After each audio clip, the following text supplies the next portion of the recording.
Lakota, dans la région d'Îlot-du-Bois, accueille la 11e édition de l'opération Grand Ménage. Un choix qui n'est certainement pas fortuit.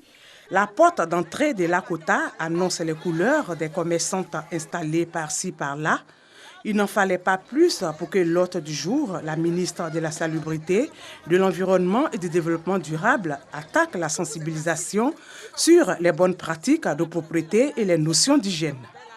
Vendeuses de produits vivriers, de sachets d'eau et d'autres objets sont invitées à maintenir leur cadre de vie sain. On vend des gobelets d'eau, achetez des gobelets d'eau. Il y a des alternatives pour vous apporter. C'est ça la somme. Et ça, vous savez d'où ça vient. Si on vous voit avec ça encore, on va vous envoyer en prison. Ça là, on ne fait pas ça. Les tenanciers de maquis, les coiffeuses sont aussi exhortés au respect de la propriété pour leur bien-être. L'opération Grand Ménage est une vision du gouvernement qui vise à offrir un cadre de vie agréable aux populations. J'ai vu de nombreux efforts qui ont été réalisés.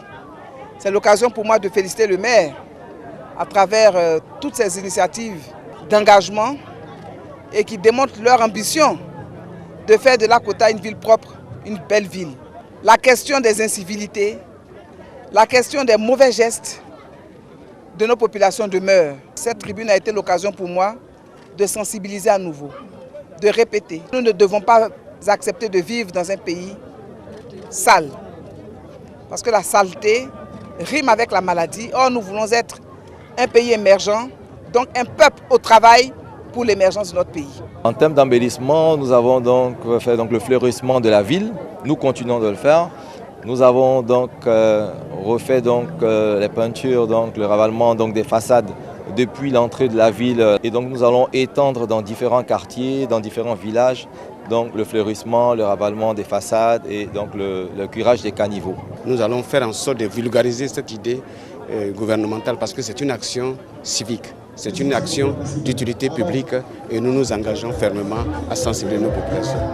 L'opération dans la ville de Lakota a vu la participation des différentes couches socio-professionnelles. Nous avons nettoyé tout l'hôpital, lavé les bâtiments, les salles, nettoyé, défriché les parcours. C'est ce que nous avons fait, nous avons rendu l'hôpital propre. Un comité départemental de la salubrité créé à cette occasion est chargé désormais de poursuivre la sensibilisation sur le terrain.